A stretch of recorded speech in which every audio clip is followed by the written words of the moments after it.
ఇలాంటి చిల్లర పిరికి పంద వ్యవహారాలు మానుకోకపోతే మాత్రం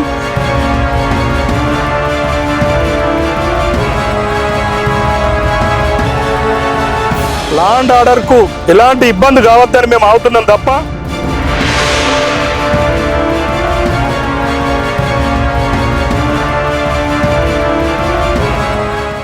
గౌరవ ప్రధాని ఫ్లెక్సీ మేము కట్టిన మీరు 2 రోజులకే చింపిన వెంటనే పోలీస్ స్టేషన్లో ఫిర్యాదు ఇచ్చినామని ఒక బీజేపీ ఆర్గనైజేషన్లో ఉన్నామని చెప్పి గౌరవంగా పోతున్నాము. మరి అది చూస్తున్న తరుణంలోనే పోలీస్ వారు చర్యలు తీసుకుంటారనే ఉద్దేశంతో మేము ఆగడం జరిగింది. మీ ఆగడాలకు అంతు లేకుండా పోతుంది. మొన్నటికి మొన్న కూడా ఒక సాంప్రదాయ పద్ధతిలో ఒక బట్ట క్లాత్లో ఎప్పుడైతే తెలంగాణ రాష్ట్రం వచ్చినాక ఫ్లెక్సీలు తగ్గించాలి, వాతావరణానికి ఇబ్బంది కలగద్దనే ఉద్దేశంతో మా ప్రతాప రామకృష్ణ గారు ఏది చేసినా కూడా ఒక హిందూ సాంప్రదాయాలతో పండుగ వాతావరణంతో చేసే వ్యక్తి యొక్క ఓ బట్ట కండువా బట్ట ఫ్లెక్సీని కూడా మీరు చింపడం ఇది దుర్మార్గమైన చర్య.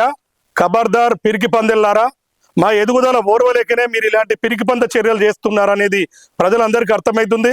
రానున్నది మున్సిపల్ ఎన్నికలు కావచ్చు, స్థానిక సంస్థలు కావచ్చు, బీజేపీ పార్టీ గెలిచే అవకాశాలు ఎక్కువ ఉన్నాయనే ఇట్లాంటివి చేస్తున్నారని మాకు అర్థమవుతుంది, ప్రజలకు కూడా అర్థమవుతుంది.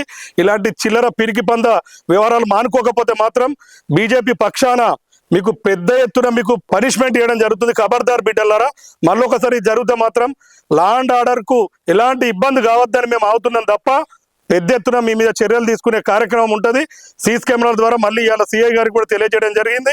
మీరు ఎవరో కూడా దొరుకుతారు బిడ్డ, మీరు ఎక్కడికి పోరు, మా దృష్టికి రావద్దని పోలీసు వాళ్ళు మీ మీద చర్య తీసుకుంటున్నారని మేము ఆగుతున్నాం తప్ప మా దృష్టికి వస్తే మీ బతుకు బస్టాండ్ అవుతుంది బిడ్డ. మరొకసారి ఇట్లాంటి చర్యలు మానుకోరు.